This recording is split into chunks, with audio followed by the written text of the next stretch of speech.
जमाना है कि भगवान की कथा करानी है, वो खाते हैं सो जाते हैं, फिर खाते हैं फिर सो जाते हैं।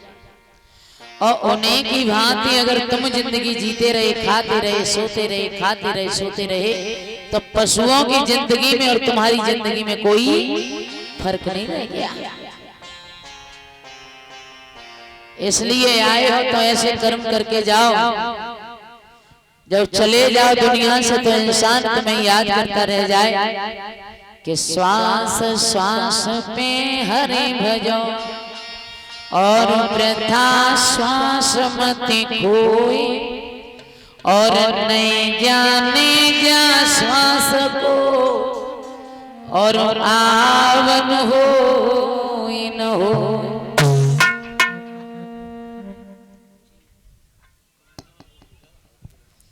महाराज थोड़ा थोड़ा अगर भजन करते गए तो आपका उद्धार हो जाए। भगवान कभी ये नहीं कहता है कि मेरे लिए करोड़ों रुपए खर्च करके एक मंदिर बना तब हम तुम्हारे होंगे। भगवान कभी ये नहीं कहता है कि मेरे लिए 56 प्रकार के भोजन हो तभी हम तुम्हारे होंगे। भगवान अगर भूखा होता है तो सिर्फ भाव का भूखा होता है। एक भक्त से भगवान कहते हैं कि मैं तेरी भक्ति से खुश हूं, तो ये मुझे बता तुझे मेरी भक्ति चाहिए या माया चाहिए। भक्त कहता है प्रभु भक्ति में और माया में अंतर क्या है, इन दोनों में फर्क क्या है। भगवान कहते हैं अगर भक्ति मांगेगा तो तू मुझे नचाएगा, और अगर माया मांगेगा तो माया तुझे नचाएगी। इसलिए भगवान की भक्ति करो, तन मन से करो, कभी कोई खोट नहीं होना चाहिए, कभी कोई लालच नहीं होना चाहिए। लेकिन आजकल तो अगर भगवान के दरबार में जाएंगे भी तो कहेंगे प्रभु अब की बार पैदल चल चल के थक जाते हैं, थोड़ा इतनी कृपा हो जाती, इतना पैसा आ जाता तो एक साइकिल ले भी जाते। भगवान ने कहा चलो ठीक है साइकिल हो गई। फिर साइकिल से ये इंसान चलने लगा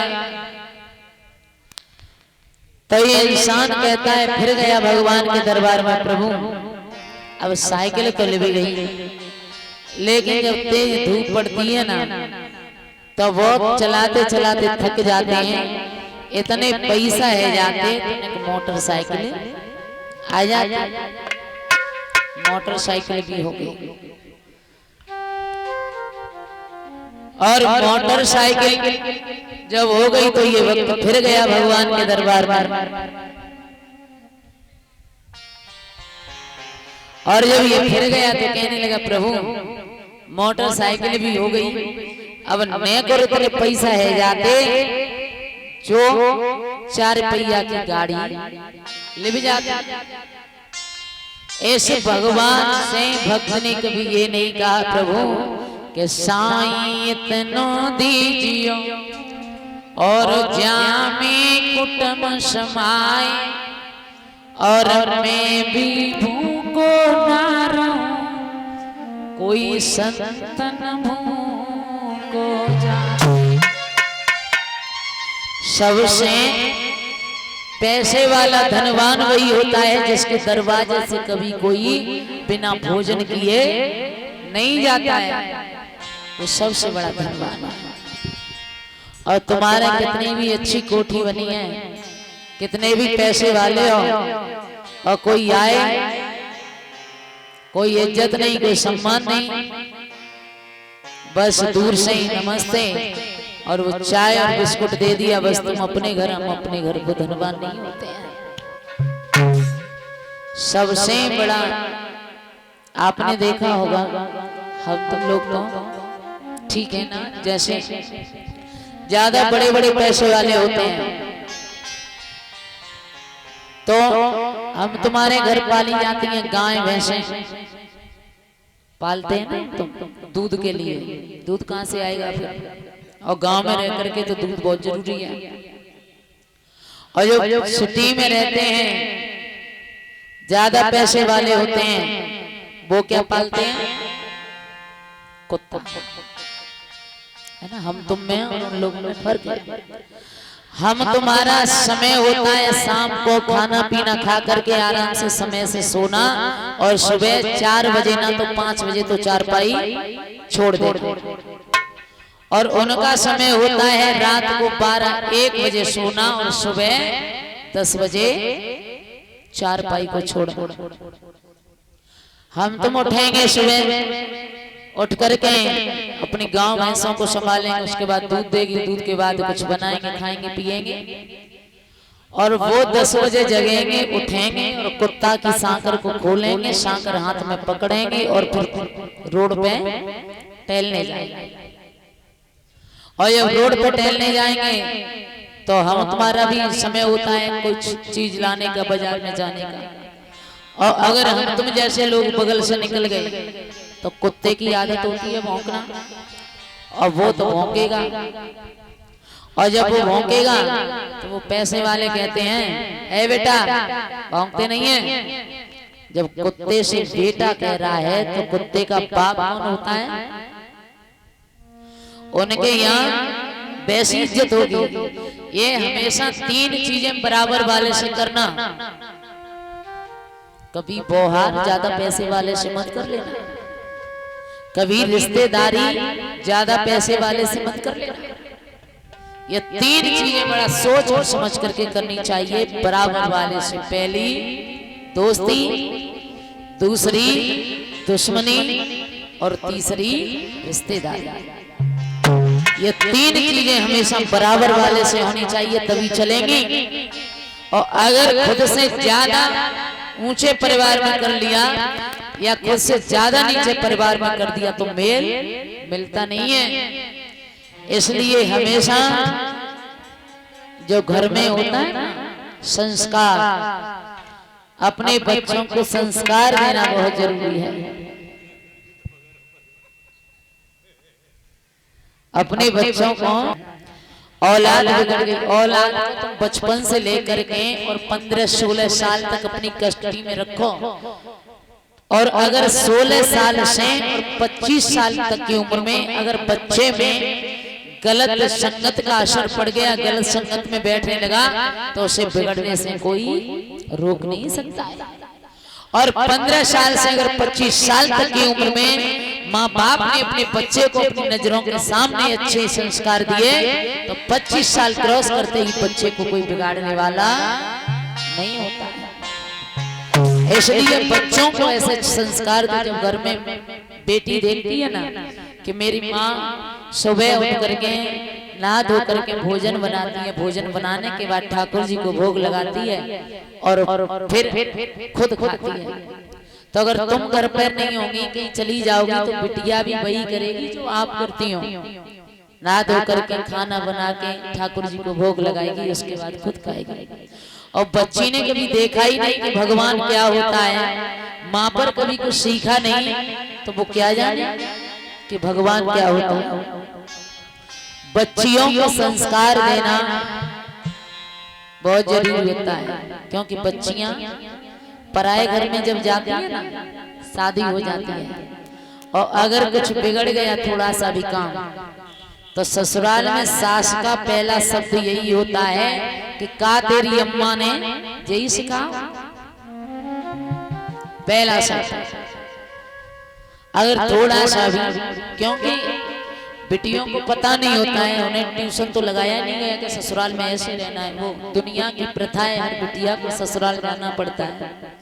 और जब लड़की ससुराल में पहुंच जाए, तो जब माँ बाप के यहाँ पलती रही, माँ ने कभी उसे जगाया नहीं, और जाकर के अगर थोड़ी सी भी गलती हो जाए तो जो सास मैया होती है कहती है, कहते अम्मा ने यही सिखाया, यही करेंगे। सास का डायलॉग बड़ा खतरनाक होता है। इसलिए बेटियों से कहना है कि ऐसा करके जाना जो सास जिन्हें कह पावे, कहती अम्मा ने यही सिखाओ। इसलिए घर में अपनी बेटियों को संस्कार देना, अपने बेटों को संस्कार देना, ये कर्तव्य एक माँ और बाप का होता है। सबसे ज्यादा होता है माँ का कर्तव्य। माँ बच्चे की पहली गुरु होती है। माँ चाहे तो बच्चों को बना दे, माँ चाहे तो बिगाड़ दे, माँ चाहे तो चोरी डकैती सिखा दे, माँ चाहे तो विद्वान बना दे। बच्चे की पहली गुरु होती है बच्चे की, जिनका नाम था महाराज प्रहलाद। लेकिन जो प्रहलाद थे, गर्भवती अधर्म तो पत्नी उसे बचाए। और महाराज जब पत्नी लाज लुटाए, उसे कौन बचाए? उसे कौन बचाए?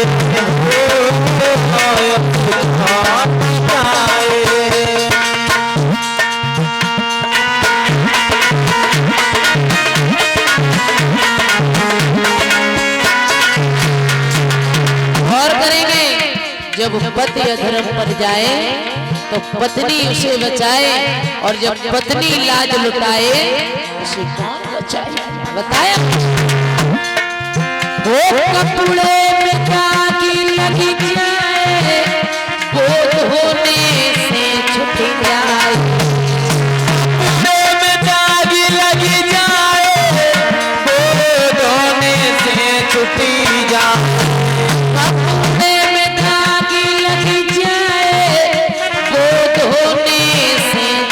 जाए। यदि कुल में दाग लग जाए, ओ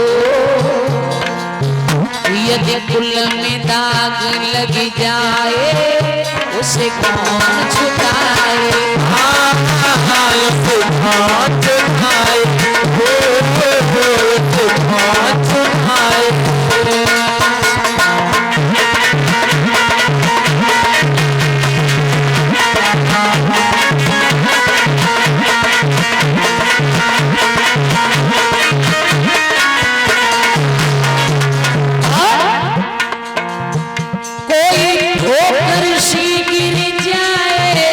उसे कोई न कोई उठा, कोई ठोकर से गिर जाए, उसे कोई न कोई उठा। कोई ठोकर से गिर जाए, उसे कोई न कोई उठा। और जो नजरों से गिर जाए, वो जो नजरों से गिर जाए, उसे कौन उठाए? उसे कौन उठाए? उसे कौन उठाए?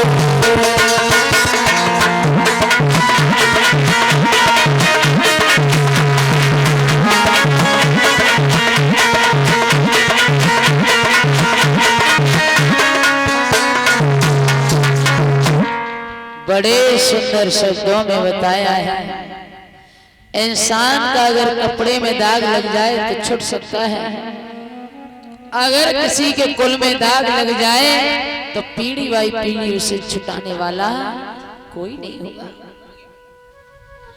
घर में अगर पत्नी अच्छे विचारों की है तो वो घर स्वर्ग हो सकता है। अपने पति की सेवा करना, अपने पति की बात को मानना, अपने पति को सन्मार्ग पर चलाना, ये पत्नी का धर्म होता है। कयादू बड़े अच्छे विचारों की थी। एक दिन की बात, हिरण्यकश्यप ने सोचा क्यों नहीं मैं वन में जाकर के तपस्या कर लूं। तपस्या करने के बाद ऐसा भगवान से वरदान प्राप्त करूं जिससे मैं भगवान से अपनी दुश्मनी ले लूं। हिरण्यकश्यप था जो तपस्या करने के लिए गया, और जब गया तो एक तोता आ गया। तपस्या करने को उद्यत हुआ, एक तोता आ गया। वो तोता कहने लगा नारायण नारायण नारायण। तो हिरण्यकश्यप को भगवान के नाम से बड़ी दुश्मनी थी। आसन को उठाया और आगे बढ़ गया। वो तोता वहां से उड़ा और जाकर के फिर बैठ गया, फिर कहने लगा नारायण नारायण नारायण। हिरण्यकश्यप ने आसन को उठाया और चलाया, क्योंकि भगवान का नाम लेना तो बहुत दूर रहा, उसे सुनना भी पसंद नहीं था।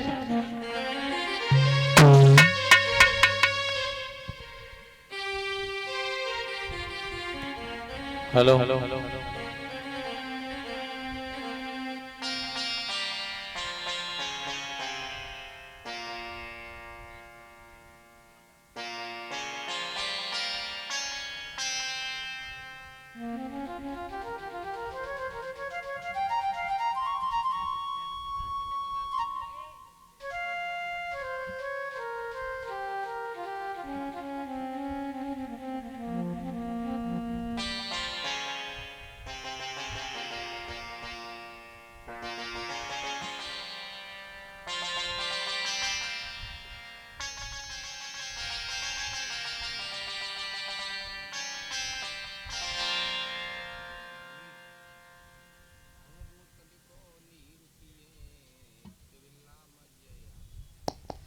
और इन हार से सम्मान कर रहे हैं रहेश प्रताप और गोलू।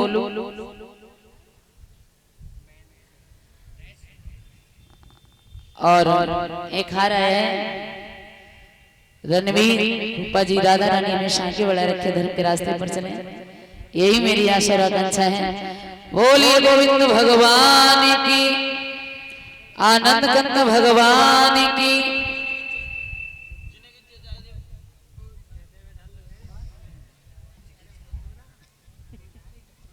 जाए पकड़ो जी, गिन न जाए। महाराज हिरण्यकश्यप कहने लगा क्या था, मैं तपस्या करने तो गया था, लेकिन क्या बताऊं। और बोला है हिरण्यकश्यप क्या था, ओ बेरिया को ले रो नाम बनी में तो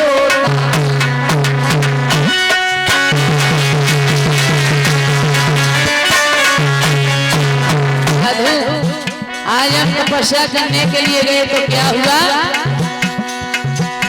मेरे भजन में पड़े रहो, विघ्न भजन कैसे हो।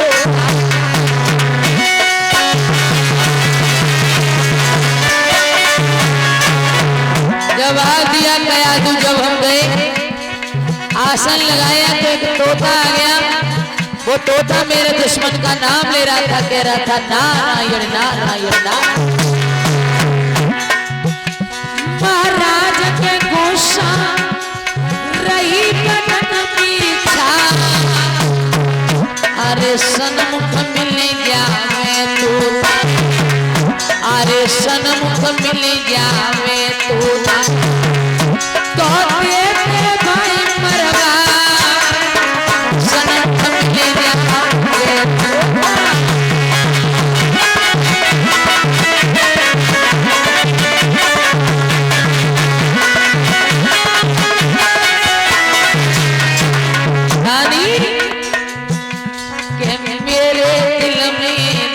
रैया नाम दुश्मन को ले रो, मेरे दिल में ददक रैया नाम बैरी को ले रो।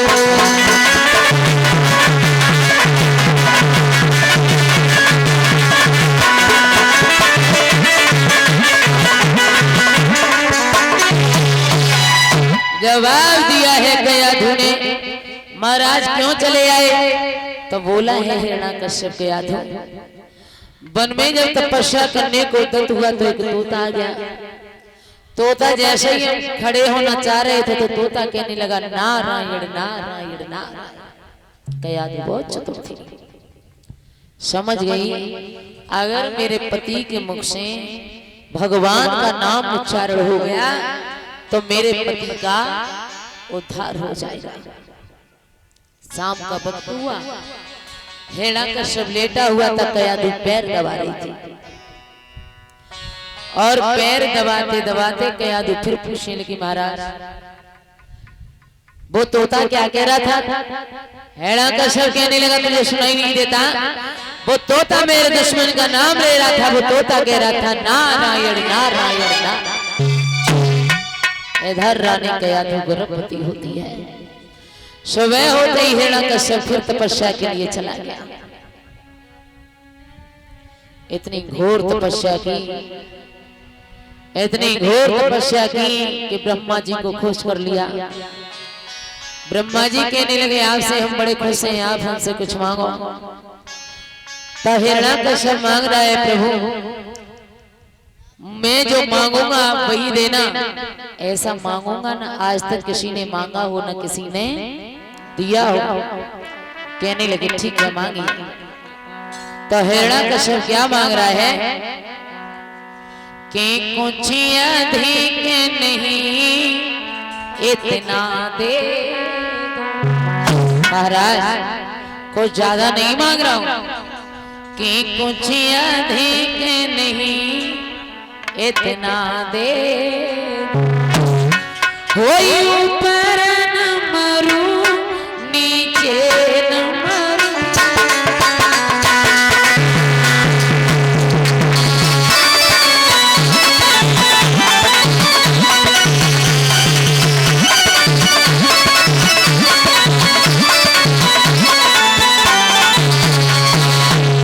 जवाब दिया है महाराज, सुनो।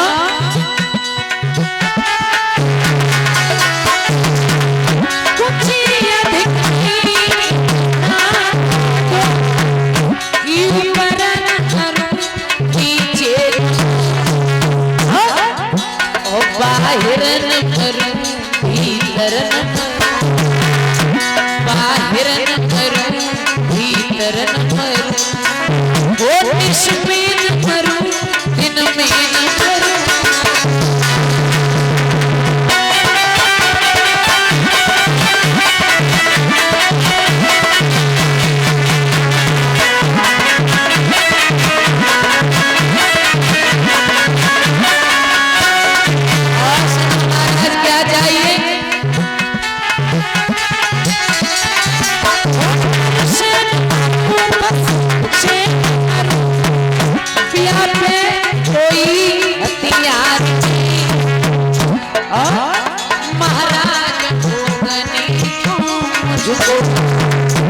महाराज भोगने को मुझको रह जावे कोई बिहार नहीं।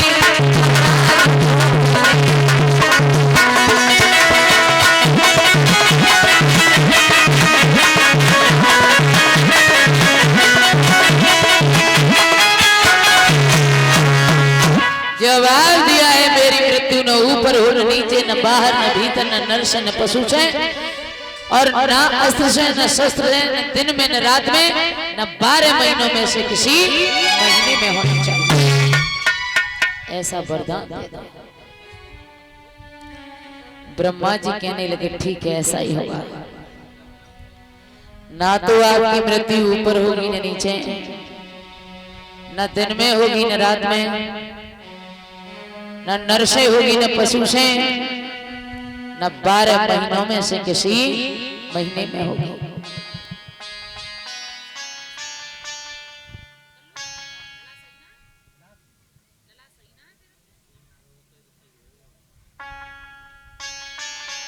हाँ भक्तों, वरदान मांगा, ना तो महाराज मेरी मृत्यु ऊपर हो न नीचे, न दिन में हो न रात में, न बाहर न भीतर, न नर से न पशु से, न 12 महीनों में से किसी महीने में।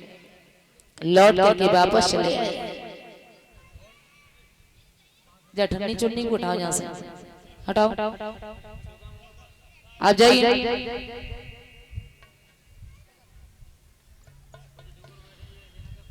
लौट करके वापस आए। धीमे धीमे धीमे धीमे समय व्यतीत हुआ। कयाधु की कोख से एक बहुत सुंदर बालक का जन्म हुआ। परीक्षित महाराज जी, उस बच्चे का नाम रखा गया था प्रहलाद। तब प्रहलाद भी बच्चा जैसे माहौल में रहेगा तो बच्चे पे असर वैसा ही पड़ेगा। प्रहलाद भी यही जानते थे कि भगवान नहीं है, मेरे बाप का दुश्मन है, और यहाँ को जो सबको पालने वाला है, सबको रोटी देने वाला है, सबका पेट भरने वाला है, तो वो मेरा पिता हिरण्यकश्यप है। कुछ बड़े हुए प्रहलाद धीमे धीमे, तो बच्चा जब बड़ा हो जाए ना तो विद्यालय में पढ़ने के लिए जाता है। बच्चे को जब पढ़ाने के लिए बिठाला जाता है तो गुरु संडामरक के विद्यालय में प्रहलाद का एडमिशन कराया, पढ़ने जाने लगे। बच्चे को क्यों पढ़ाते हैं? क्योंकि बच्चा समझदार हो जाए, पढ़ लिख करके बुद्धिमान बन जाए, अच्छी सी नौकरी लग जाए। एक माँ और बाप का अरमान होता है। हर माँ बाप ये चाहता है कि मेरे बच्चे अच्छे से पढ़ें, मेरा बच्चा पढ़ लिख करके बड़ा हो जाए, नौकरी लग जाए, अच्छी सी बहू घर में आ जाए। लेकिन ऐसा होता मैंने बहुत कम देखा है। बच्चे को जन्म दिया एक माँ ने, सारे कष्ट सहती रही, बच्चे को पढ़ा लिखा करके बड़ा कर दिया, नौकरी लग गई, अच्छे घर से बच्चे की शादी हो गई, बहू घर में आई। कुछ दिन तो ठीक ठाक चलता है, कुछ दिन ठीक ठाक चलता है, लेकिन फिर उस बहू में पता नहीं उस सास में कौन सी बदबू आने लगती है जो बहू घड़ा करने लगती है। बेटा जब आता है ना तो बहू का एक ही शब्द होता है, बाद में जाइयो, पहले जब तुम्हारी अम्मा तो छुटकारा दे जाओ, जब टुकरिया लग जाओ। ये तुम्हारी मम्मी है ना, ये मेरा बहुत दिमाग खराब करती है। पता नहीं कौन सा दिमाग है तुम्हारे अंदर जो माँ खराब कर देती है। अगर बेटा कहीं छुट्टी आया, बाहर नौकरी कर रहा है, वहां से आया, और अगर 1 घंटा या आधा घंटा पहले अपनी मैया के पास बैठ गया, उसके बाद अंदर गया, तो मानो कयामत आ गई। सीख आए हो गए, अम्मा ने सिर्फ सिखाया था वो तुम्हें, तुम ताई से ऐसा कह रहे हो। अरे वो क्या सिखाएगी माँ? जिसने बचपन से लेकर के इतना बड़ा किया, उसने कुछ नहीं सिखा पाया, और आज बहू घर में आ गई तो एक माँ अपने बेटे को क्या सिखा देगी? तो वो समय आ जाता है कि एक माँ अपने बच्चे को बोल नहीं सकती। माँ कहती है, लाला तू मोते मत बोल बेटा, क्योंकि जब तू मुझसे बात करता है ना तो तेरी बहू घर में कलेश करती है, और जब कलेश होता है तो मुझे अच्छा नहीं लगता है, इसलिए तू मुझसे बात मत किया। लोग कहते हैं कि लड़की वाले कन्यादान करते हैं, लेकिन मैं तो ये कहती हूँ एक माँ जितना बलिदान कोई नहीं कर सकता। लड़की वाले ने तो लड़की दे दी, लेकिन एक माँ ने क्या क्या दिया। लड़की घर में आई, धीमे धीमे जो कुछ था वो लड़की के ही हवाले है, धन दौलत दे दी, सारी जिंदगी कमाया, रुपया पैसा घर मकान वो भी दे दिया, यहाँ तक कि फिर भी चुप नहीं रही तो सारी जिंदगी अपने बेटे को सीने से लगा करके पाला, वो भी दे दिया, इसे भी ले जा। लेकिन और जब लड़ाई होती है ना, लड़ाई तो वो बेटा होता है ना, उसे मजबूरी में उस बहू की तरफ होकर के माँ से कहना पड़ता है, माँ तुम 24 घंटे लगी रहती हो, तुम चुप रहा करो, तुम कुछ जानती नहीं है। आज वो माँ कुछ नहीं जानती है, और उस दिन सब कुछ जानती थी। जब तुम अंगुली पकड़ करके चलता था, तेरा हर काम करना, दूध पिलाना, समय से रोटी खवाना, हाथों से चलाना, और प्लस पूरे घर का काम करना, और फिर भी तेरे सारे सवालों का जवाब देना। बच्चा जब छोटा होता है तो माँ घर का काम करती है, तो बच्चे की आदत होती है, मैया अम्मा जी का है, तो मैया कहेगी ले जी कौआ है, फिर पूछेगा अम्मा जी का है, गैया है, क्या करते हैं, दूध देते हैं, दूध का कहते हैं, हम तुम पियते हैं। बच्चों के सवाल, और वो माँ उन सवालों का जवाब देते देते बड़ा करते करते बच्चे को बड़ा करती है। और जब बच्चा बड़ा हो जाता है तो ये कहता है कि माँ तू कुछ नहीं जानती है, तब माँ के कलेजे को बड़ा दर्द होता है। ये माँ तो माँ हुआ करती है। तो इस माँ जितना प्यार दुनिया में कोई नहीं कर सकता। एक बेटा जब परदेश जाता है ना नौकरी करने के लिए, तो बड़े दिनों के बाद घर आने को फोन करेगा तो पत्नी को पूछेगा मैं कल घर आ रहा हूँ, यहाँ से तेरे लिए क्या ले आऊं? तो पत्नी बता देगी ये नहीं रहा, वो नहीं रहा, ये लाना है, वो लाना है। बच्चे बता देंगे पापा ये खत्म हो गया, मेरे लिए खिलौने लाने, ये लाना है, वो लाना है। बहन बता देगी, भाई बता देगा। लेकिन जब ये माँ के कान पर फोन जाएगा ना बेटा का, और बेटा कहेगा माँ मैं कल घर आ रहा हूँ, मैं तेरे लिए क्या लाऊं? तो माँ क्या कहती है पता है? लाला तू मेरे लिए कुछ मत लाना, तू ये बता तू क्या खाएगा, मैं तेरे लिए क्या बनाऊं। ये माँ होती है। माँ के प्यार जैसा दुनिया में कोई प्यार नहीं होता है। हर रिश्ते में खोट आ सकता है, हर रिश्ते में लालच आ सकता है, लेकिन माँ और बेटे के प्यार में कभी कोई लालच नहीं होता है, कोई खोट नहीं होता, कोई स्वार्थ नहीं होता है। बेटा जब बड़ा हो जाए, अगर दो बेटे हैं तो माँ बाप ने सारी जिंदगी कमाया बच्चों के लिए कि मेरे बच्चों को ये हो जाता, वो हो जाता, ये कमी ना रहे, वो कमी ना रहे। लेकिन जब बच्चे बड़े हो जाते हैं, शादियां हो जाती हैं, तो हर चीज का आधा आधा बंटवारा होता है। माँ बाप की कमाई हुई हर चीज आधी आधी होती है। जब नंबर माँ बाप पर आता है रोटी देने को, तो बड़ा वाला कहता है कि पापा मम्मी तो छोटे वाले को ज्यादा चाहते हैं, वो तो छोटे वाले की तरफ जाएंगे। तो छोटे वाले की बहू कहती है क्या मेरे लिए ज्यादा कमाया था? माँ बाप आधे आधे हो जाएंगे।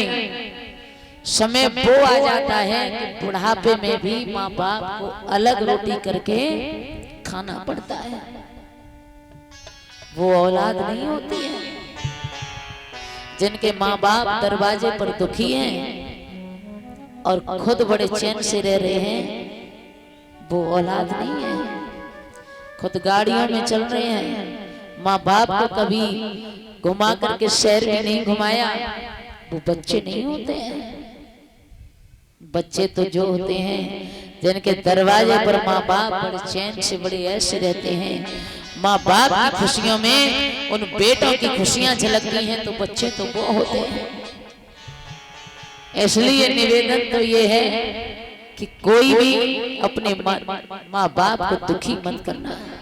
सारी दुनिया इस माँ बाप के छूट जाए तो छूट जाने देना, सारे रिश्ते टूट जाए तो टूट जाने देना, क्योंकि दुनिया में हर चीज मिल सकती है लेकिन माँ बाप नहीं मिल सकते हैं।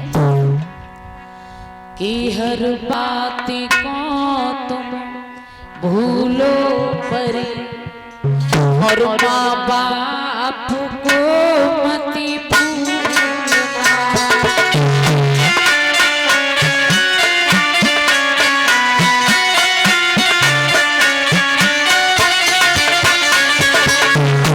दुनिया छूटे दुख मत करो, हरी बात को तुम भूलो परी ओ माँ बाप को मत भूलना। ओ पुकारे इनके लाखों हैं, ओ पुकारे इनके लाखों हैं, ओ पुकारे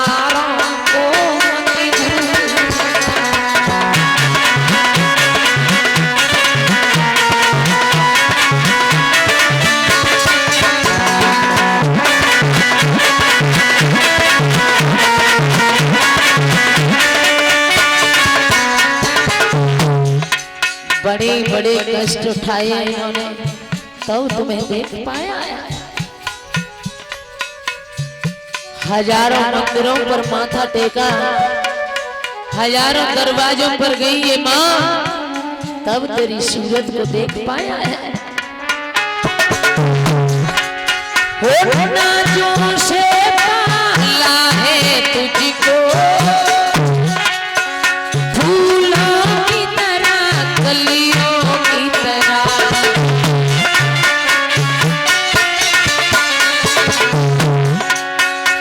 नाजों से पाला है तुझको, फूलों की तरह कलियों की तरह। वो पुकार इनके लाखों हैं, वो पुकार इनके लाखों हैं, वो पुकारों को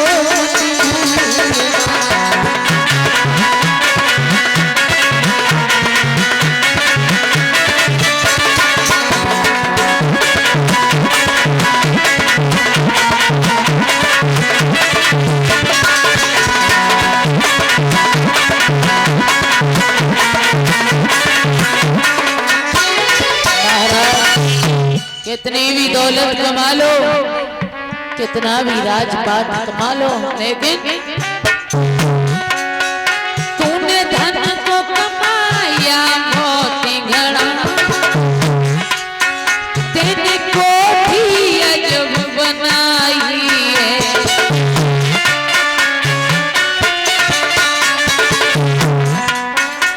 माँ बाप कहीं खुश नहीं है तेरे,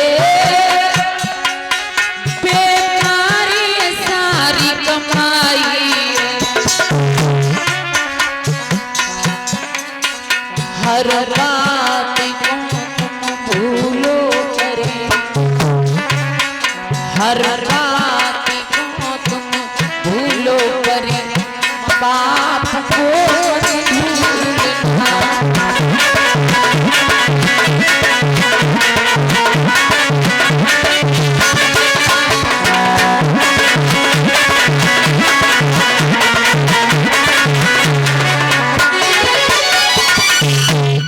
महाराज बड़े सुंदर शब्दों में बताया है, जिनके घर पर दरवाजे पर माँ बाप खुश रहते हैं,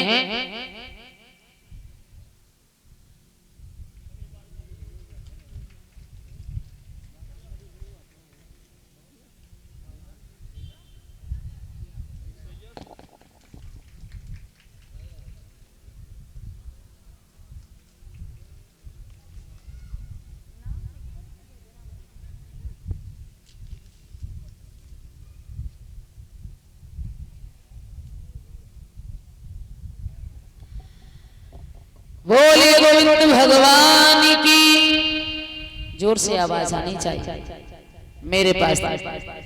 बोले ठाकुर जी महाराज की। और कमी है, आज चौथा दिन है ना, 3 दिन की और बात है, और फिर तो हंसे से खीर पुआ खा। खीर पुआ होता है, क्या होता है खीर पुआ? अच्छा, मैं जानी पूरी होती है। बोलिए बेला भवानी मैया की। माता बहना भाई बंदे को भजन बोले, उसके आगे बहुत सुंदर कथा है। बैठ करके रो क्या देखा कि देखा कि कुमारी रो रो कर प्रहलाद ने देखा कि कुमारी रो रो कर को धिक्कार दे रही है, गच मांग मांग जा रही है, ईश्वर को नाम ले रही है।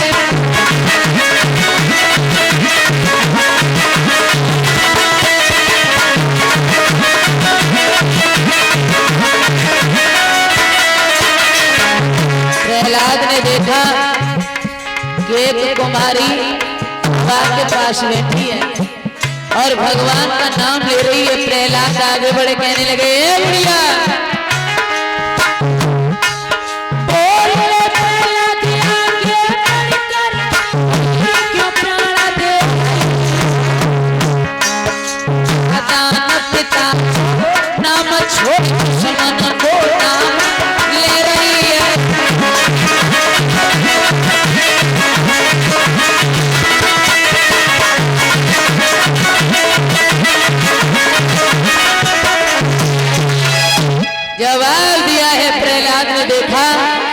बुढ़िया हवा के पास बैठ करके भगवान का नाम उच्चारण।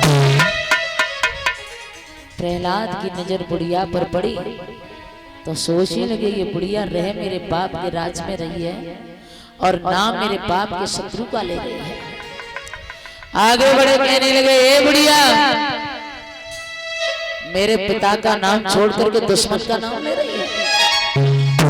अरे पागल हो गई है, तू नहीं जानती तेरा भाग्य अच्छा है, किस्मत अच्छी है जो मैंने देखा है। अगर कहीं मेरे बाप ने देख लिया होता तो अभी का भी तुझे जान से मार देता। बुढ़िया कहने लगी लाला तेरा बाप बलवान जरूर है, तेरा बाप धनवान जरूर है, लेकिन वो भगवान कभी नहीं हो सकता। भगवान तो कोई और है जो तन की जाने मन की जाने जाने चित्त की चोरी और बाप प्रभु से का छिपो है जाके हाथ में डोरी। उसने बड़े बड़ों की बिगड़ी को बनाया है और ये बात सत्य है भक्तों। उस नरसी का कोई नहीं था तो नरसी के भात को उसी ने भरा था। उस द्रौपदी का कोई नहीं था तो द्रौपदी के चीर को उसी कृष्ण ने बढ़ाया था। और वो मीरा जिसने धन दौलत को त्याग दिया था, छोटे सी उम्र में जब राणा कहता था मीरा क्यों पागल हो गई है, क्यों माला पहने फिरती है, तो मीरा कहती थी हट पीछे, मुझे तेरी धन दौलत अच्छी नहीं लगती। वो मीरा आर मीरा बैरागिनी गई उमरिया पारी मीरा बैरागिनी गई उमरिया पारी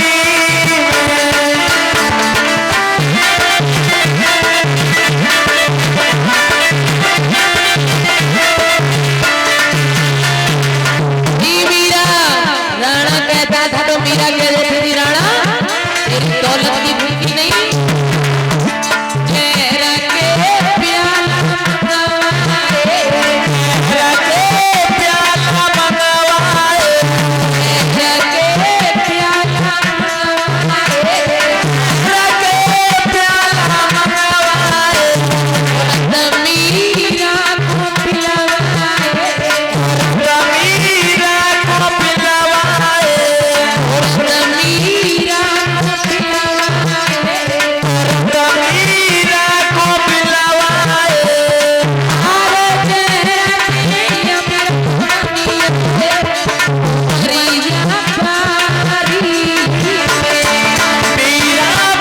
मीरा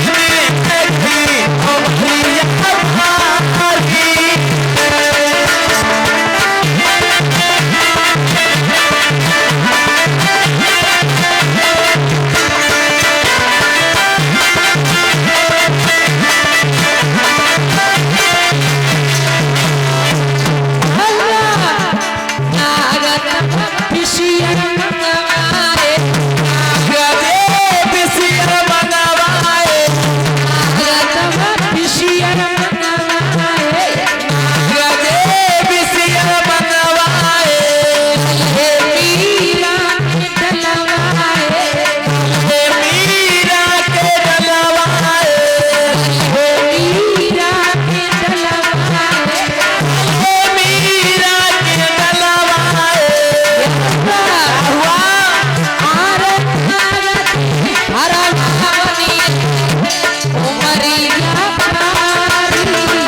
गई उमरिया पारी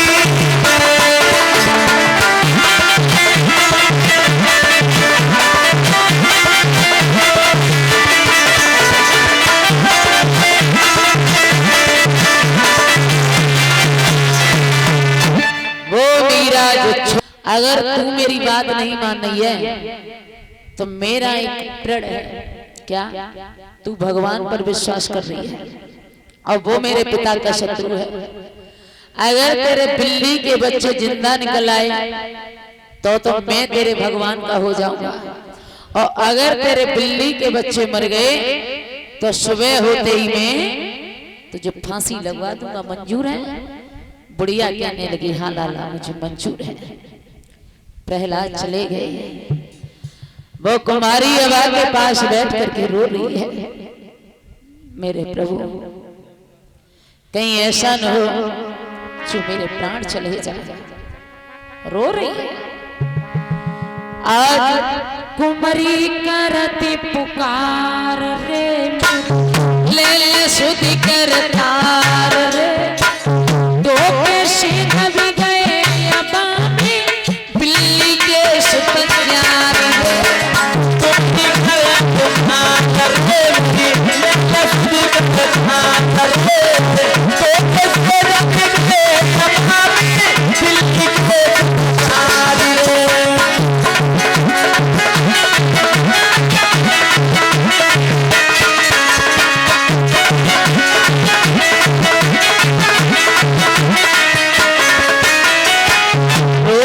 हमारी महाराज प्रभु मैंने सुना है तूने लाखों की बिगड़ी को बनाया है, तूने हजारों की बिगड़ी को बनाया है। गज और ग्रह लड़े तो जो बार गज की सूंड बाकी थी तो तूने गज के प्राणों को बचाया था। कह रही है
कुमारी प्रभु अगर मेरे बिल्ली के बच्चों को बचा नहीं पाया तो सारी दुनिया तुझसे भरोसा उठा जाएगी।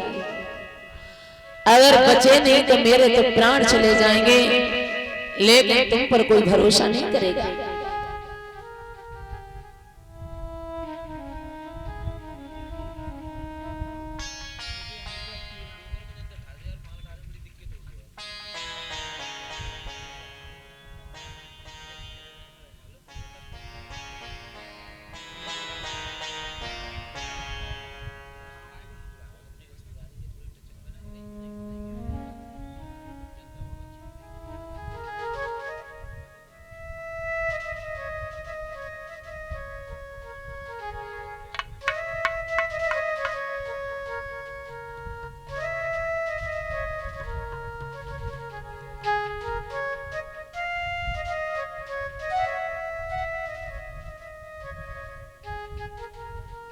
और ये हार से सम्मान कर रहे हैं आदित्य यादव और काव्यांश यादव जो श्री रघुवर दयाल जी के नाती हैं। राधा रानी बड़े होकर के अपने माँ बाप का नाम रोशन करें, धर्म के रास्ते पर चलें, यही मेरी आशा और आकांक्षा है।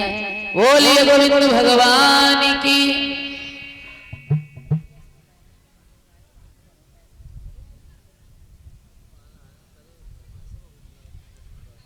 और जो फरमाइश आई है वो थोड़ी देर में करेंगे क्योंकि अभी कथा है, थोड़ी देर रुके। इधर भक्तों कुमारी सारी रात रोती रही, चैन नहीं आया। सुबह होते ही प्रहलाद आ गया, कहने लगा बुढ़िया तू अब भी मान जा, ये मान जा कि भगवान से दुश्मनी रख, तू मेरे पिता के राज में रह रही है, पिता का खा रही है, तो मेरे पिता की ही गुण गाएगी। बुढ़िया कहने लगी ना लाला तू नहीं जानता है वो भगवान है, तो तू ऐसा कर हवा को खोल। और ध्यान रखना, अगर हवा में से बिल्ली के बच्चे जिंदा नहीं निकले तो तू समझ लेना कि तेरी मौत पक्की है। आज बुढ़िया रोती जा रही है और हवा को खोलती जा रही है। आरे हरि गुण गाई रही और बुढ़िया खोलती जाती आँखों। हरि गुण गाई रही, कुंवरी खोलती जाती हवा को।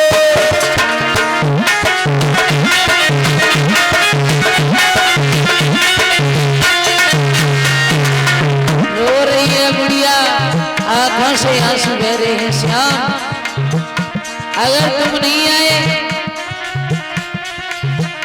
आरे सुरा मोहे जतन बताई, ये भगवान मोहि जतन बताई, और आवे कुमारा मेरे प्राण बचाए, आवे कुमारा मेरे प्राण बचाए। हे भगवान मोहे जतन बताई, आवे कुमारा मेरे प्राण बचाए। के छिपी छिपी रोई रही,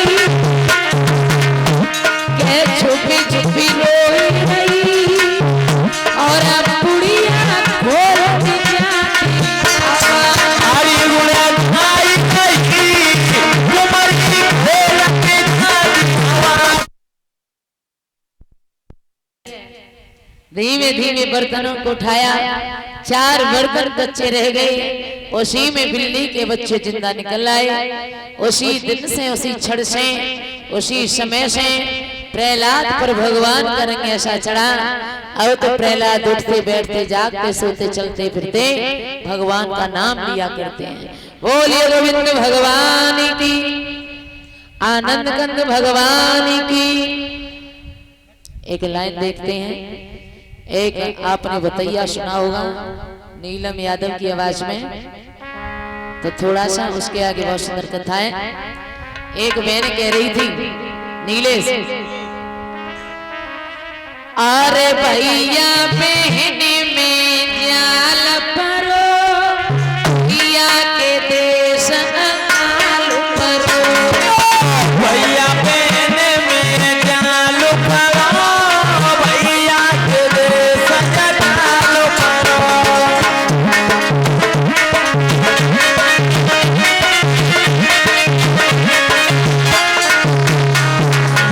भैया का करो, बात न की करियानी मेरी बहना, मैंने तेरा ब्याह करो।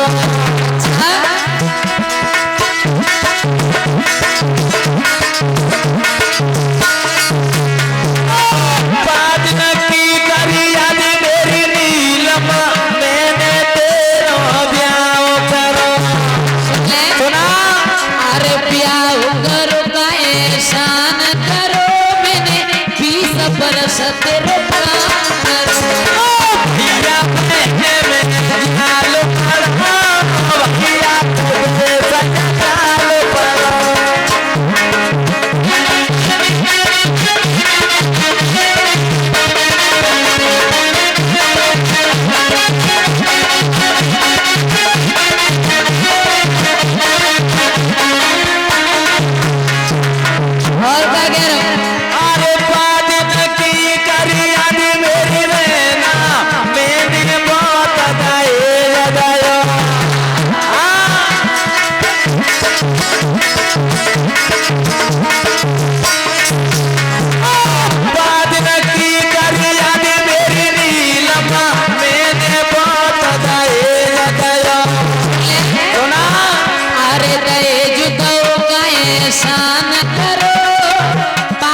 रहती हैं काय तो रबड़ी बनाए के पियो, मेरी बात मानियो। हाँ? काय पीने 4 लीटर, जो 4 लीटर काय पीने पेटो है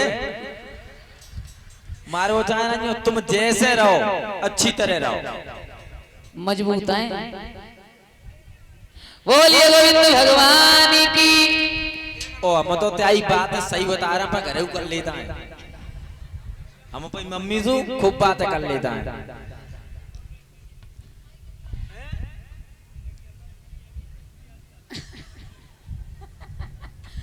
परिषद महाराज जी कह रहे ना कि अम्मा बूढ़ी है गई तो मोटी ने वही। बोलिए गोविंद भगवान की। गौर करेंगे भक्तों, इधर जैसे ही बिल्ली के बच्चे जिंदा निकल आए, उसी दिन से प्रहलाद पर भगवान का रंग चढ़ गया। अब उठते बैठते जागते सोते चलते फिरते सिर्फ वो भगवान का नाम लेते रहते हैं। एक दिन की बात, प्रहलाद गुरु संडा मरक जी के यहाँ जाते थे तो संडा मरक जी कहने लगे, प्रहलाद आज मैं किसी काम से बाहर जा रहा हूँ और आने में थोड़ा देर हो जाएगी, तब तक आप बच्चों को पढ़ा देना। प्रहलाद सबसे होशियार थे, और जो सबसे होशियार बच्चा वो क्या कहते हैं क्लास में मॉनिटर। और मॉनिटर का काम होता है जब क्लास में मास्टर नहीं होता है तब वह मास्टर की बाद क्लास की देखभाल वो मॉनिटर करता है। संडा मर्ग जी कहने लगे किसी काम से बाहर जा रहे हैं, आने में देर हो जाएगी तो थोड़ा देखे रहना। कहने लगे ठीक है चले जाओ। संडा मर्ग जी चले गए। इधर प्रहलाद ने बच्चों से कहा, बच्चों अपने अपने हाथ में कलम उठाओ और कॉपी को लो और जैसा हम बताएं वैसा पढ़ो। हाथ में कलम को लिया, कॉपी को लिया, हर बच्चे की कॉपी पर लिखवा दिया गोविंद मेरो है, गोपाल मेरो है, वो बांके बिहारी नंदलाल मेरो है। सारी कॉपियों पर लिखा। तब तक संडा मर्ग जी के आगे कहने लगे, प्रहलाद अरे तूने बच्चों को कुछ पढ़ाया? कहने लगे हाँ बिल्कुल पढ़ाया। क्या पढ़ाया दिखाओ। और जैसे ही दिखाया तो वैसे ही देखा कि लिखा हुआ है गोविंद मेरो है, गोपाल मेरो है। अब तो संडा मर्ग जी कहने लगे, प्रहलाद तू जानता है जिसका तू नाम ले रहा है उसी ने तेरे चाचा को मारा है, और अगर तेरे पिता को मालूम पड़ गया तो तुझे फांसी लगवा देगा, इसलिए तू उसका नाम लेना छोड़ दे। जवाब दिया है चाहे कुछ हो जाए लेकिन मैं भगवान का नाम लेना नहीं छोड़ूंगा। जाकर के हिरण्यकश्यप को बताया कि तुम्हारा बेटा प्रहलाद तुम्हारे शत्रु का नाम लेता है। तो भक्तों हिरण्यकश्यप ने बहुत समझाया, जवाब दिया जिसका तुम नाम लेते हो उसी ने तुम्हारे चाचा को मारा है, तुम नाम लेना छोड़ दो। जैसे ही इस बात को सुना तो प्रहलाद कहने लगे, पिताजी चाहे कुछ भी हो जाए लेकिन मैं भगवान का नाम लेना नहीं छोड़ूंगा। ऊंचे से पहाड़ों पर से नीचे गिराया प्रहलाद को, लेकिन भगवान ने वहां पर रक्षा की, कुछ नहीं हुआ। एक कोठरी में काले काले सर्प छुड़वाए, प्रहलाद को छुड़वा दिया, लेकिन वहां पर भी प्रहलाद को कुछ नहीं हुआ। हिरण्यकश्यप ने एक कटोरे में जहर लिया और जहर जाकर के कयाधु को दिया। कहा कयाधु इस जहर को आप अपने बेटा को पिला दो। ऐसी कौन सी माँ होगी जो अपने हाथों से अपने बेटा को जहर दे दे। जिसने न करी गुरु की सेवा, जिसने न करी गुरु की सेवा, गुरु ज्ञान लड़ाई क्या जाने। जिसने बोली हो झूठ सदा वो सच्चाई क्या जाने।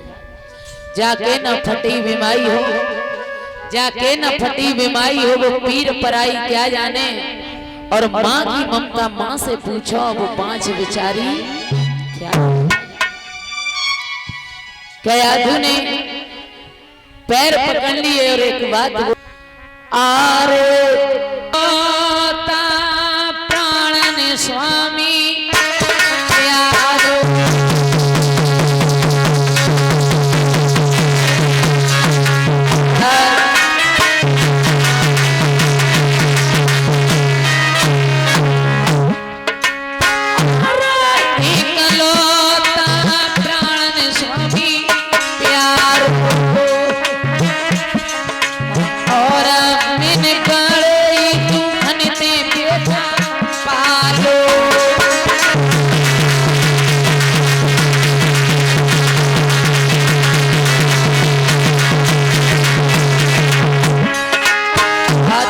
कटोरा, कटोरे में जहर।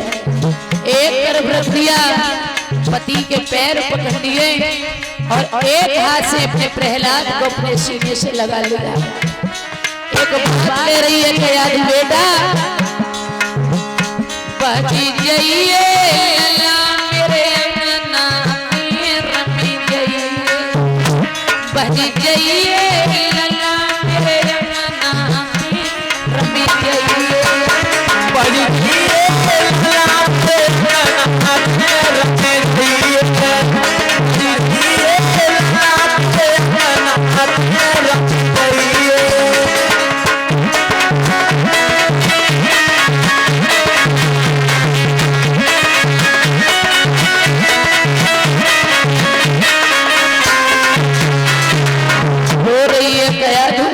बिलख रही है। भाग जा बेटा, भाग जा। आरे पन में जाएगी झोपड़ी छई, पन में जाएगी झोपड़ी छई, और लिख लिख चिट्ठिया कोई भेजवैये, लिख लिख चिट्ठिया कोई भेजवैये, पन में जाएगी झोपड़ी छई, लिख लिख चिट्ठिया कोई भेजवैये, मैया जितना है तेरे सारे रमी जाइए, बची जाइए मेरे अंगना में रमी जाइए, बची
जवाब दिया है बेटा तेरे बाप के आगे मेरी चल नहीं रही है।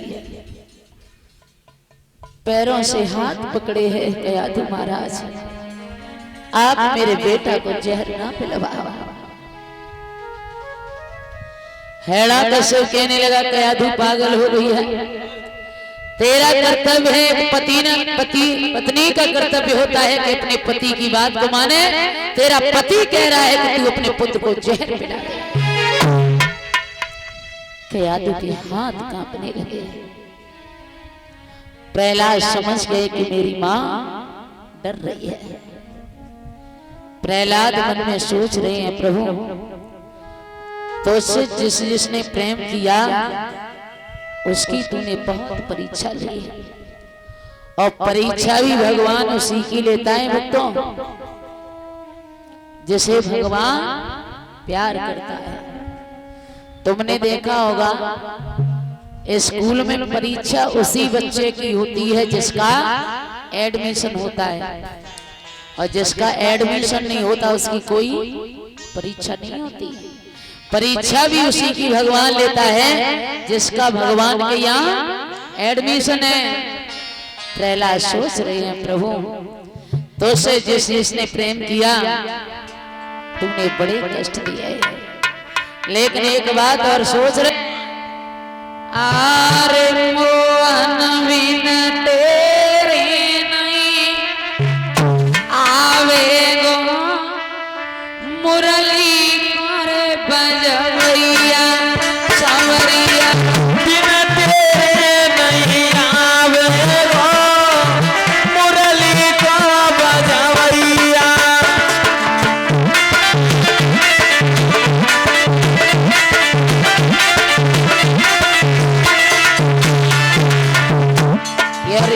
बात सत्य है, जिसने बुलाया तो भगवान ने कभी आने में देर नहीं की। एक बार उस मीरा ने बुलाया था तो मीरा क्या कहती थी? अरे एक दिन मीरा ने तेरे, एक दिन मीरा ने तेरा, अरे एक दिन मीरा ने तेरे, एक दिन मीरा ने तेरा, के फिर कैलाश देखी आवे मुरली को बजवैया, कन्हैया बिन तेरे नहीं आवे मुरली को बजवैया।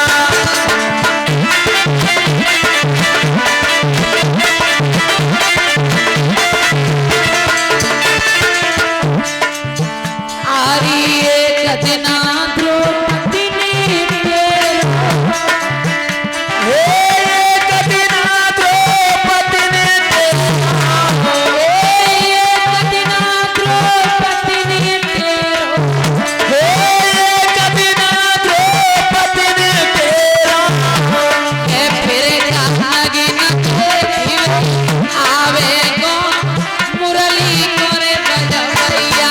कन्हैया बिन तेरे नहीं आवे मुरली को बजवैया।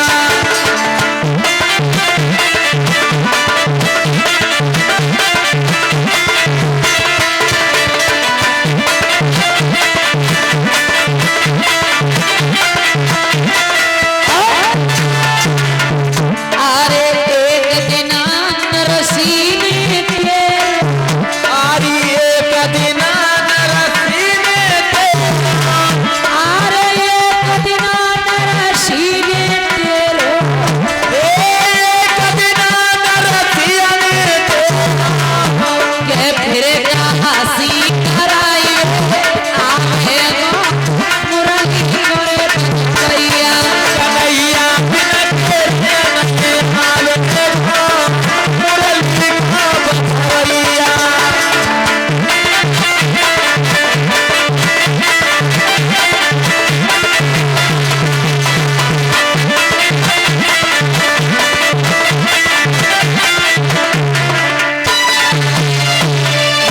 हाथ में कटोरा, कटोरे में जहर है। प्रहलाद सोच रहे हैं प्रभु कहीं ऐसा न हो जो मेरा जहर पी करके दम ही निकल जाए।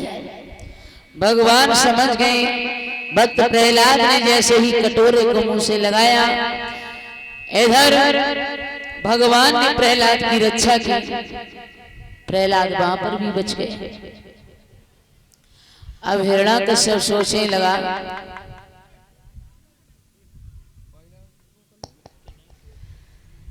जवाब दिया अब ये दुष्ट कैसे मारा जाए।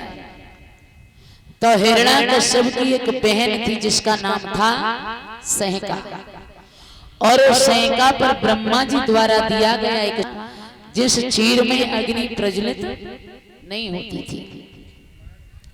हिरण्याकश्यप समझ गया इसे अपनी अपनी बहन के पास ले जाओ। कलाई को पकड़ा, पत्नी को साथ में लिया और पहुंचा। जवाब दिया कयाधु भी खड़ी है।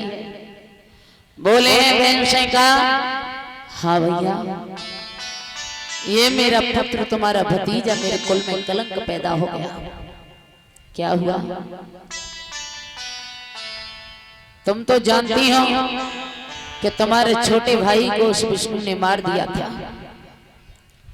बदला लेने के लिए मैं उसका नाम लेना नहीं चाहता हूँ, मेरी दुश्मनी है। और ये दुष्ट दिन रात उसी का नाम लेता है। तो ये बता मैं इसे कैसे जिंदा रखूं? तेरे समझाने से मान जाए तो ठीक है, और ना माने तो इसे अग्नि में बिठा करके जला करके राख कर देना।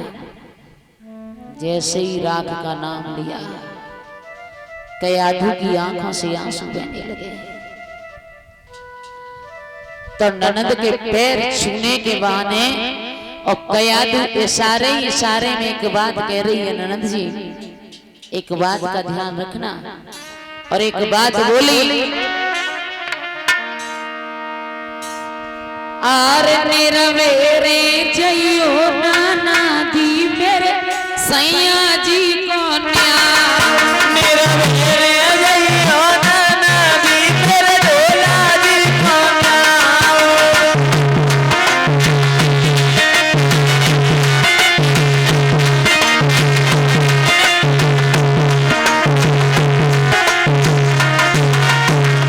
क्या कह रही है क्या अपनी ननद से इशारों में ननदी आप ही जानो कि मेरे पति सही कह रहे हैं कि गलत कह रहे हैं।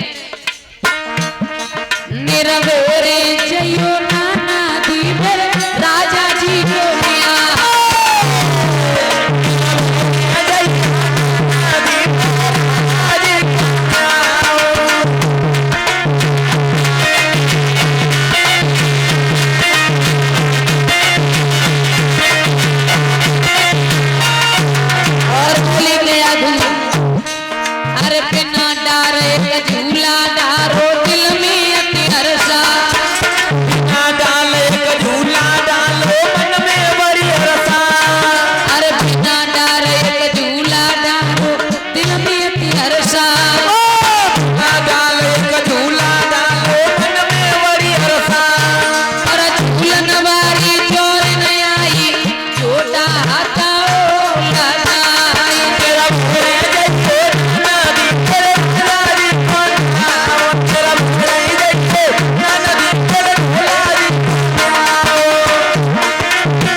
जवाब दिया है कयाधु ने इशारों में के बात कही निरवेरे जइयो ननदी मेरे सैया जी को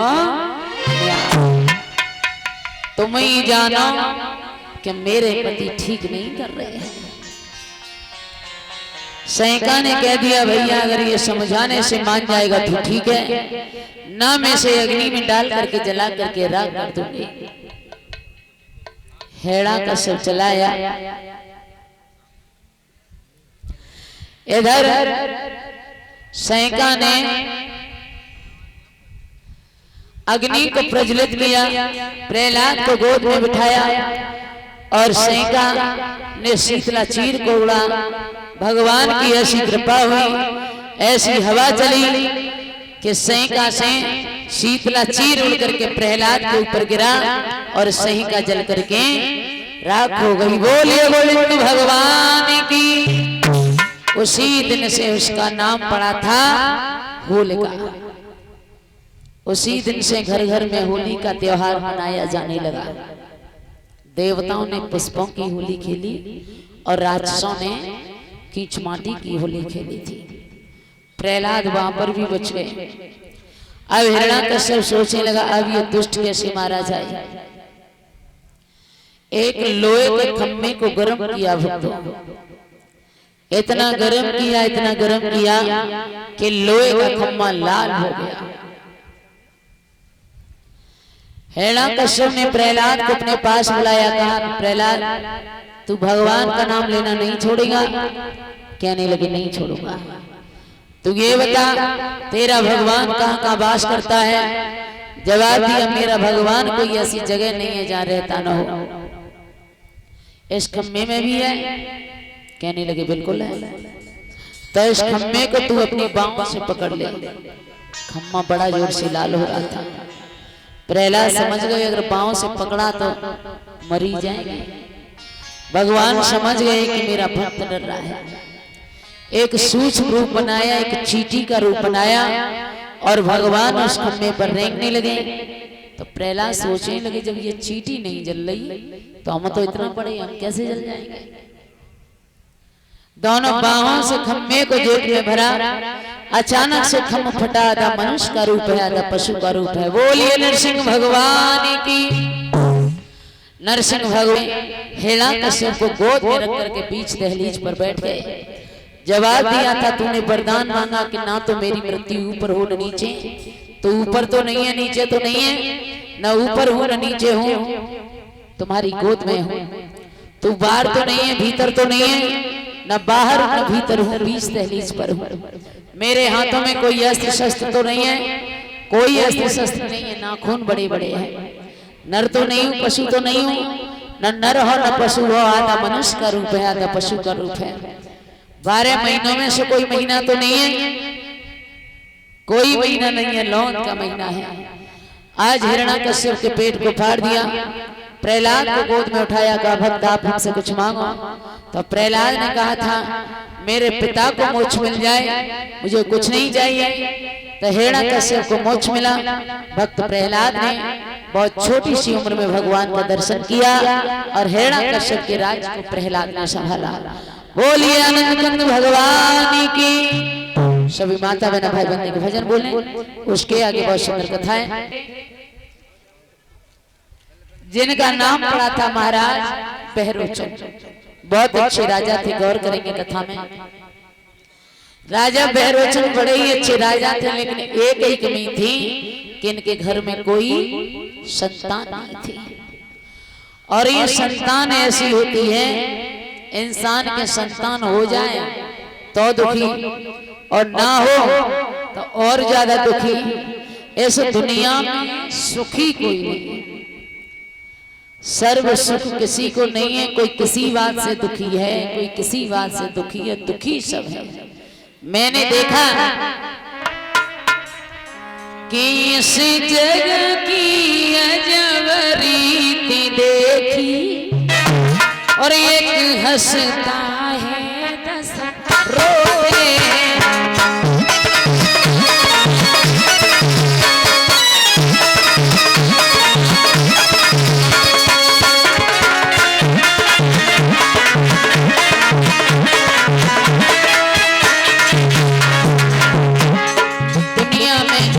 कोई सुख नहीं, कोई नहीं। इस जग की अजब रीति देखी, एक ही हंसता है 10 रोते। इस जग की अजब तस्वीर देखी, और एक हंसता है 10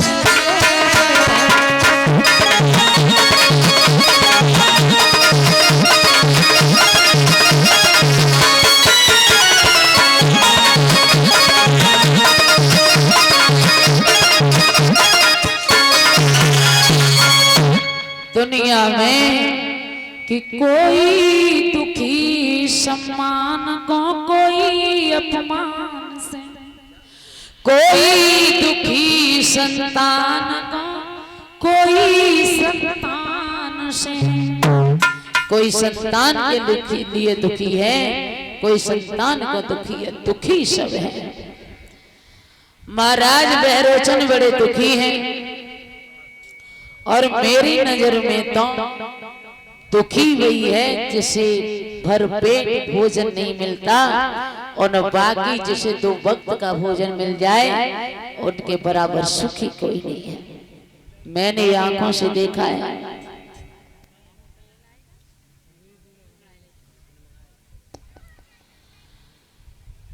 आपने देखा होगा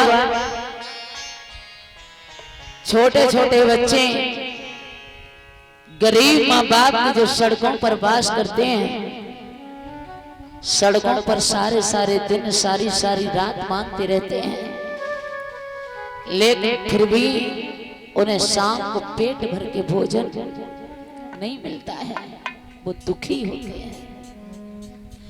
कोई कड़ाके की ठंड में उन्हें रजाई ओढ़ने को नहीं मिलती, तो ठंड की वजह से माँ के बच्चे सड़कों पर प्राण छोड़ देते हैं, वो दुखी होते हैं। वारे प्रभु, किसी को तो इतना देता है जिसके यहाँ कुत्ते भी ऐश किया करते हैं, और किसी किसी के बच्चों के मुंह के निवाले भी छीन लेता है।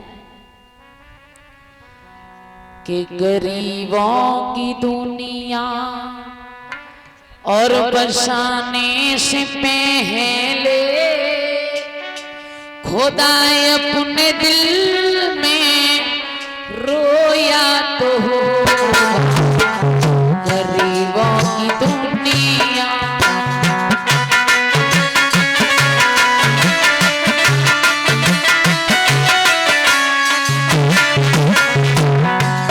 महाराज, दुखी इंसान का कोई नहीं होता है। बनी के चेहरे पे लाखों निशान होते हैं और इंसान की जब बनी बिगड़ जाती है तो दुश्मन हजार होते हैं। मेरे प्रभु गरीबों की दुनिया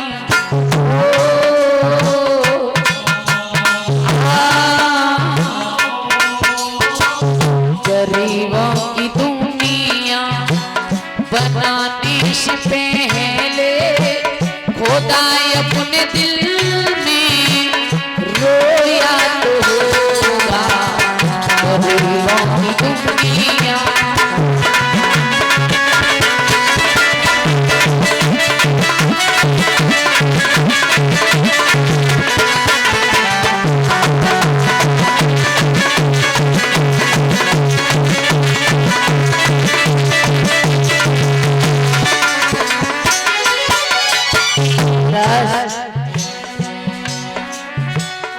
काहे बनाए तूने गाँव के मेले, काहे बनाए तूने माटी के पुतले।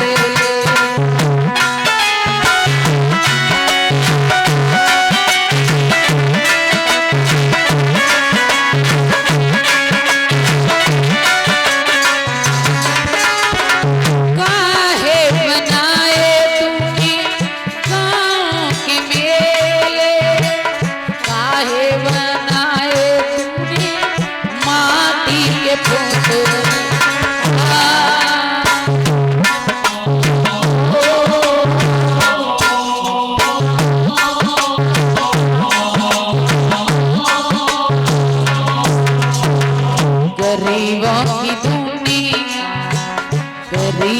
की दुनिया बसाने से पहले खुदा अपने दिल में रोया तो होगा। गरीबों की दुनिया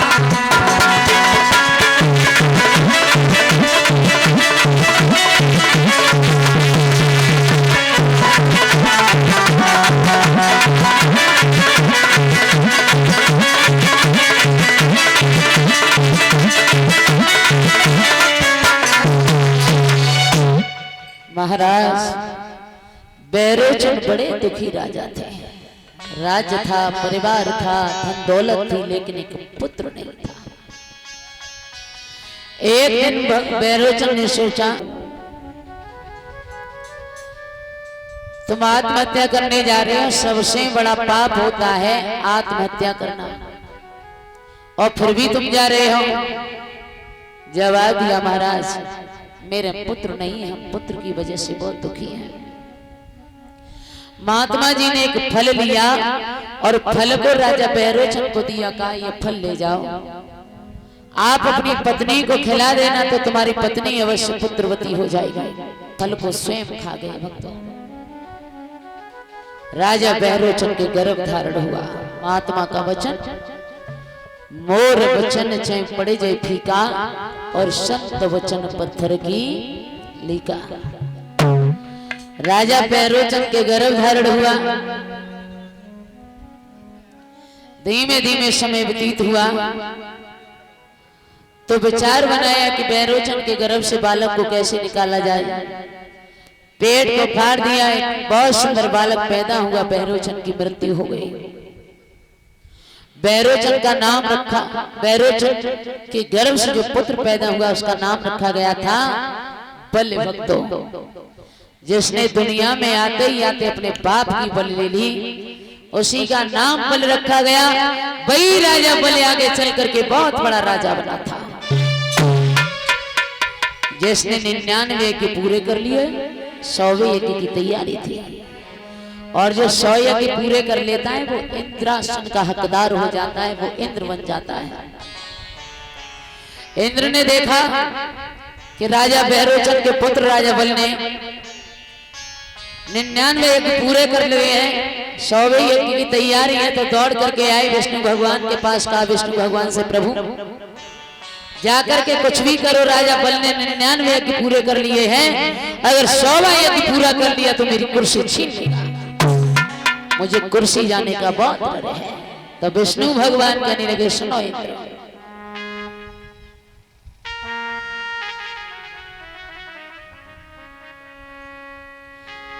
जवाब दिया है कि गंगा की बढ़ती धारा को औपधनी न बांधी जाएगी, यदि चाली अगर चल जाएगी तो चाली बदल दी जाएगी।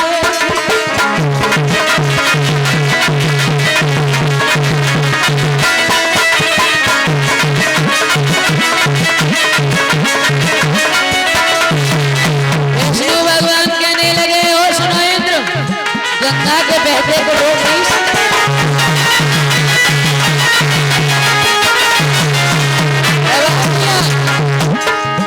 गंगा की बढ़ती धारा को पानी न बांधी जाए, और चाली अगर चल जाएगी तो चाली बदल दी जाए।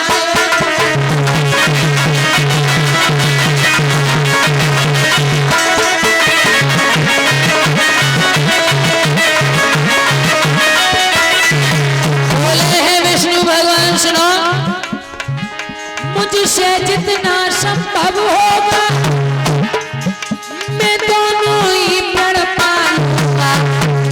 बेटा सुरलोक बचाने के बदले दूसरा लोक दे डालूंगा।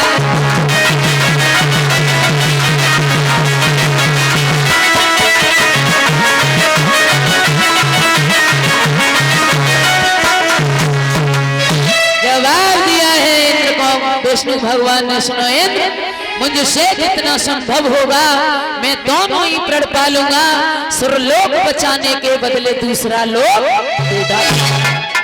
सुनो, आगे तो प्रयत्न करूंगा कि वो डिग जाए, अगर डिगा नहीं तो सुरलोक बच जाएगा, लेकिन दूसरा लोक चला जाएगा। इसमें मंजूर हो तो भेजो।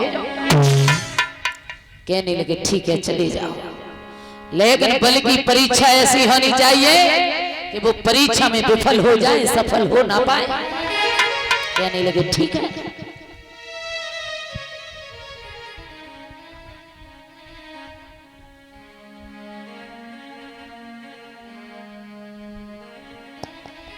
क्या किया महाराज विष्णु भगवान ने? कैसे रूप धारण किया?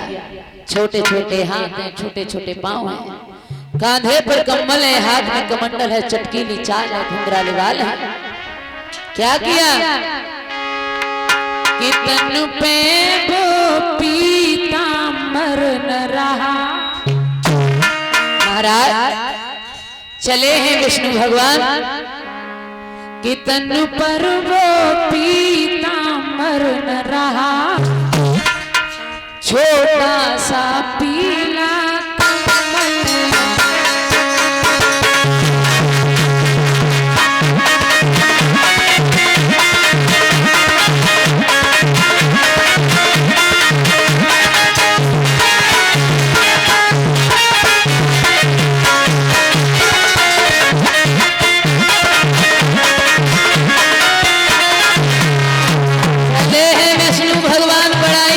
स्वरूप है। क्या बताया?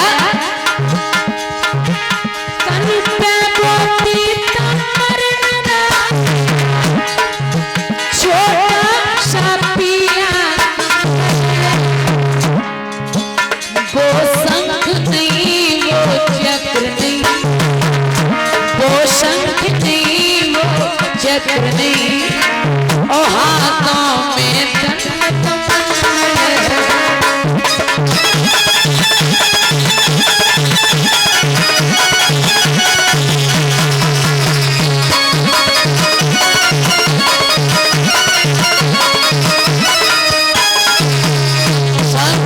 को छोड़ दिया, हाथों में एक में छोटा है, एक में कमंडल लिया। माला छोड़ नहीं,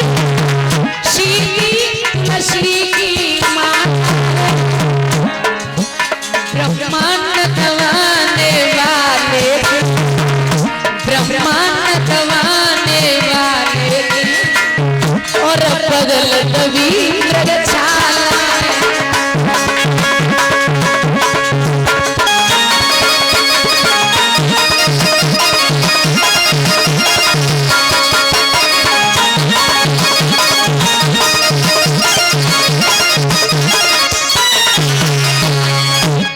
चले हैं विष्णु भगवान, बामन अंगुल का भेष धारण किए हैं, छोटे छोटे हाथ, छोटे छोटे पांव, घुंघराले बाल, चटकीली चाल, कानों में कुंडल, हाथ में कमंडल, कांधे पर कम्बल, बड़े सुंदर लगते हैं।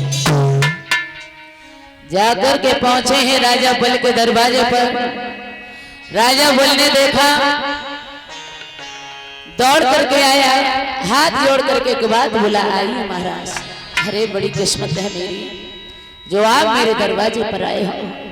एक बात बोला है, अरे आओ बैठो याद ऋषि, ओ क्या इच्छा ना था तुम्हारी, अरे चाहते या कछुदान करें के सेवा करें तुम्हारी।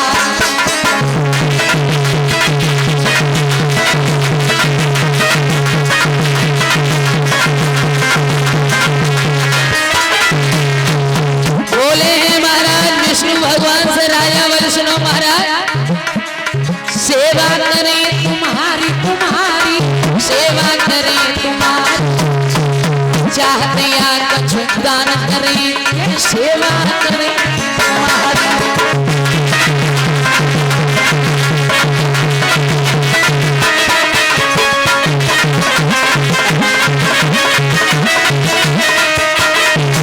बोले हैं महात्मा जी सुनो, ए संत शिरोमणि द्वार द्वार पे कभी किसी के न जाए, संत महात्मा द्वार द्वार पे कभी किसी के न जाए, होती है शुभ घड़ी संत के दर्शन कभी होता है।